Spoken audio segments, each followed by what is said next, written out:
Sir ప్రస్తుతం AP రాష్ట్ర brand ambassador గా చిరంజీవి పేరు అయితే ప్రతిపాదనలోకి వచ్చింది. అంటే టూరిజం పెట్టుబడుల ప్రధాన లక్ష్యంగా ఒక ప్రచారం అయితే జరుగుతోంది. ఇది ఇంకొకటి గుజరాత్ అమితాబ్ మోడల్ తరహా ఆలోచన అని అంటున్నారు. కూటమి ప్రభుత్వానికి ఇది పరోక్షంగా ప్లస్ అవుతుంది సార్. అంటే ఇది రకరకాలుగా ఉంది. అంటే చాలా రకాల కొంత సోషల్ మీడియాలో రాస్తున్నారు. అంటే చిరంజీవి ఆంధ్రప్రదేశ్ కు కాబోయే బ్రాండ్ అంబాసిడర్ అని రకరకాల చర్చ జరుగుతున్నారు. అంటే చిరంజీవి దీనికి ఒప్పుకున్నారా లేదా, అసలు ఇది నిజమా కాదా అన్న చర్చ కూడా ఉంది. కానీ చిరంజీవి బ్రాండ్ అంబాసిడర్ కి అన్ని రకాలుగా అర్హత కలిగిన వ్యక్తి, మెగాస్టార్ గా ఆయనకంటూ ఒక స్థానం ఉంది. దేశవ్యాప్తంగా ఆయనకు ఉండాల్సిన గుర్తింపు ఆయనకు ఉంది. అయితే ఇప్పుడు ఎందుకు చిరంజీవి ప్రస్తావన తెస్తున్నారు అంటే, గత రాష్ట్రాల మధ్య పోటీ ఎక్కడ ఉండేది, ఎవరి దగ్గర ఎక్కువగా పరిశ్రమలు ఉంటాయో, ఎవరి దగ్గర ఎక్కువగా పోర్టులు ఉంటాయో, ఎవరి దగ్గర మౌలిక సదుపాయాలు ఉంటాయో అక్కడ అది ఒక ప్రధాన అంశం. ఏదైనా ఒక సంస్థ పెట్టుబడులు పెట్టడానికి, ఒక రాష్ట్ర పురోగభివృద్ధికి, ఒక రాష్ట్ర ఆర్థిక పరిస్థితి మెరుగవటానికి అవి ప్రధాన సూచికలు, ప్రధానంగా దోహదం చేసే అంశాలు. అయితే ఇలాంటి పరిస్థితుల్లో పెట్టుబడులు, పర్యాటకం, అంతర్జాతీయ దృష్టిని ఆకర్షించాలంటే ఒక రాష్ట్రం ప్రపంచానికి కనిపించాలి. ఆ కనిపించే వ్యక్తి అంటే చెప్పే వ్యక్తి, రాష్ట్రం వైపు పెట్టుబడులు పెట్టాలని చెప్పే వ్యక్తి ఒక నమ్మకమైన ముఖంగా ఉండాలి అన్నది ఒక స్ట్రాటజీ ఎప్పుడు కూడా బ్రాండ్ అంబాసిడర్లు పెట్టుకునేటప్పుడు. ఆ స్ట్రాటజీలో భాగంగా ఇప్పుడు ఆంధ్రప్రదేశ్ కు మెగాస్టార్ చిరంజీవిని బ్రాండ్ అంబాసిడర్ గా నియమిస్తారని చర్చ జరుగుతోంది. ఇక్కడ 2-3 రకాల కారణాలు ఉన్నాయి. ఒకటి, megastar Chiranjeevi Andhra Pradesh deputy CM Pawan Kalyan సోదరుడు. గతంలో ప్రజారాజ్యం పార్టీ పెట్టి కాంగ్రెస్ లో విలీనం చేసిన తర్వాత కూడా మళ్ళీ తిరిగి కంబ్యాక్ వచ్చి మళ్ళీ తన మెగాస్టార్ గా తన స్థానాన్ని సుస్థిరం చేసుకున్న వ్యక్తి.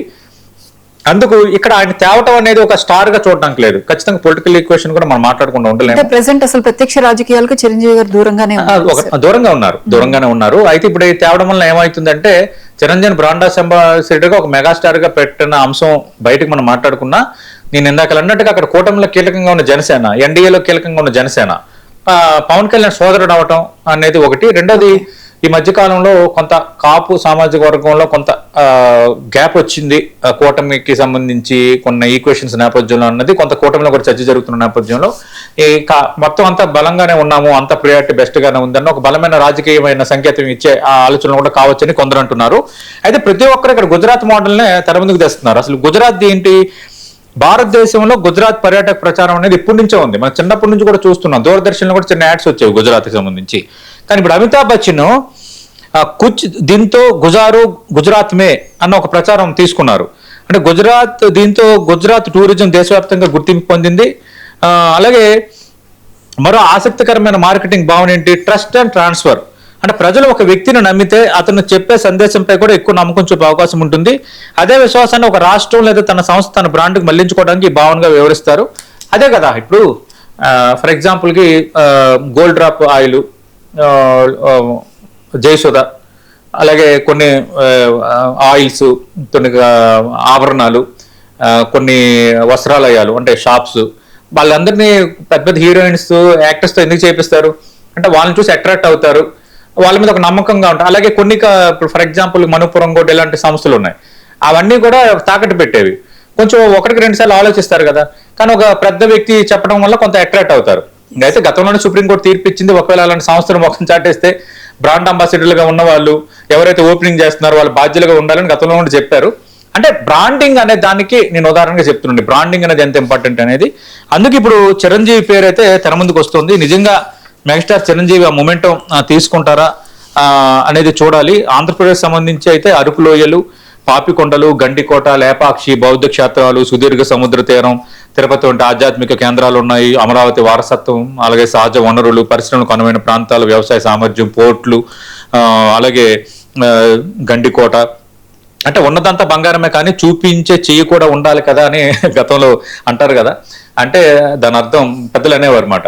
అంటే ఉన్నదంతా బంగారమే కానీ చూపించే చెయ్యి కూడా ఉండాలంటే బంగారమే కానీ ఇది బంగారం మీరు రండి అని చూపించే చెయ్యి అంటే దాని అర్థం ఇది మార్కెటింగ్ గా మాట్లాడే పదాలు ఇవి. చిరంజీవిని ఒక బ్రాండ్ అంబాసిడర్ గా ఇది చేసే అవకాశం ఉంది. రెండోది, చిరంజీవి అంటే ప్రధాని నరేంద్ర మోదీ కూడా వ్యక్తిగతంగా చాలా గౌరవం. చాలా వేదికలపై కూడా మనం చూసాము. చిరంజీవిని ప్రత్యేకంగా పలకరించడం కానీ, పద్మవిభూషణ్ పురస్కారం వచ్చినప్పుడు రిసీవ్ చేసుకున్న తీరు, ఇవన్నీ కూడా చాలా బలంగా ఉన్నాయి.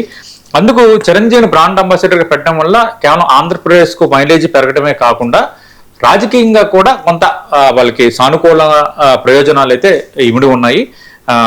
నిజంగా అసలు ఫైనల్ గా ఒక మాట, చిరంజీవి వస్తారా రారా, నిజంగా ఆయన ప్రతిపాదన వెళ్ళిందా అనేది ఆయన చెప్తేనే తెలుస్తుంది.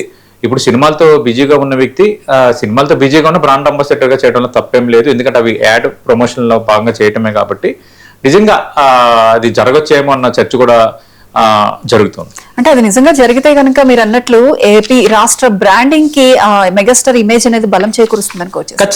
ఖచ్చితంగా బలం చేకూరుస్తుంది. చిరంజీవి అంటే పార్టీలకు అతీతంగా, కులమత జాతులకు అతీతంగా చిరంజీవిని ఒక ఇష్టపడే ఒక అలాగే వయసు భేదంతో సంబంధం లేకుండా అందరూ ఇష్టపడే వ్యక్తి చిరంజీవి. ఎందుకంటే ఒక అత్యంత కష్టంతో స్టార్ట్ అయ్యి తనకు తాను ఒక ఇటుక పేర్చుకుని తనకు తను నిర్మించుకున్నారు అతను. అందుకు మెగాస్టార్ అంటే మెగాస్టారే. ఇండస్ట్రీలో ఏంటంటే ఆయన వ్యక్తిత్వము. రెండో చాలా మంది ఎగ్జాంపుల్స్ చెప్తుంటారు కదా, చిరంజీవిలాగా ఉండాలరా అంటే చిరంజీవిలాగా అందంగా ఉండాలని కాదు. ఇప్పుడు ఈ మధ్యకాలంలో నేను చూస్తున్నాను, చిరంజీవిలా ఉండాలంటే చిరంజీవిలా అందంగా ఉండాలని ఇప్పుడు కాదు, చిరంజీవిలా ఉండాలంటే చిరంజీవి అంత పెద్ద స్టార్ అయినా కూడా ఎంత అంబుల్ గా ఉంటారు. ఇన్స్పిరేషన్. ఎక్కడ నెగ్గేవాడు కాదు ఎక్కడ తగ్గేవాడు అని అంటారు కదా అత్తారింటి దారిలో ఒక డైలాగ్. ఇవన్నీ కూడా చిరంజీవిని చూపిస్తూ అంటుంటారు అనమాట. ఇన్స్పైర్డ్ గా ఉండటము, గతంలో తనపైన ఆరోపణలు చేసిన వాళ్ళు, తనపైన కుట్రలు చేసిన వాళ్ళు, ఇలాంటి వాళ్ళని కూడా వాళ్ళ సినిమాలు గట్ట హిట్ అయితే వాళ్ళ జీవితాల్లో ఏదైనా ఒక మంచి పరిణామం చోటు చేసుకుంటే వెంటనే ట్విట్టర్లో ఒక పోస్ట్ వేస్తారు, ఆయన ఒక ట్వీట్ వేస్తారు, ఇంటికి పిలుస్తారు, చక్కగా సత్కారం చేసి పూల బొక్కలు ఇచ్చి, నాకు ఎవరో అన్నారు ఐఫోన్లు. తర్వాత ఆయన ఎక్కువగా టూర్లు గట్ట వెళ్ళేటప్పుడు, ఫారెన్ షూటింగ్ గట్ట వెళ్ళేటప్పుడు రకరకాల మంచి గాడ్జెట్స్ గట్ట కొంటారంట, రకరకాలు కొంటారంట. ఇవి 10 ప్యాక్ చేయండి, అవి ఒక 10 ప్యాక్ చేయండి అంటారంట. అంటే ఇన్ని ఏం చేసుకుంటారు, అవన్నీ కూడా తెచ్చి ఎవరైతే సక్సెస్ అయ్యి చిన్న పెద్ద ఆయనకి తారతమ్యం లేదు. ఎవరైనా ఒక చిన్న సినిమా హిట్ అయినా, ఒక నటుడు హిట్ అయినా, మనం చూసాం గతంలో ఆయన పైన విపరీతమైన ఆరోపణలు చేసిన చాలా మంది నటులను కూడా వాళ్ళ సినిమాలు లేదంటే వాళ్ళ నటనకి కొంత అప్లాస్ వస్తే స్వయంగా ఇంటికి పిలిచి భోజనం పెట్టించి వాళ్ళకి సన్మానం చేసి ఇలాంటి గిఫ్ట్లు గట్ట అయినా ఇస్తుంటారు. ఒక రకంగా గొప్ప వ్యక్తిత్వమే. అలాంటి భావన ప్రజల్లో ఉంది కాబట్టి ఆయన బ్రాండ్ అంబాసిడర్ అయితే ఖచ్చితంగా ఆంధ్రప్రదేశ్ కు ఇమేజ్ కి మరింత ప్లస్ అవుతుంది. ఆంధ్రప్రదేశ్ కి సంబంధించి పెట్టుబడులు రావడానికి, టూరిజం డెవలప్ అవడానికి ఇది ఖచ్చితంగా ఒక మంచి అడుగు అవుతుంది.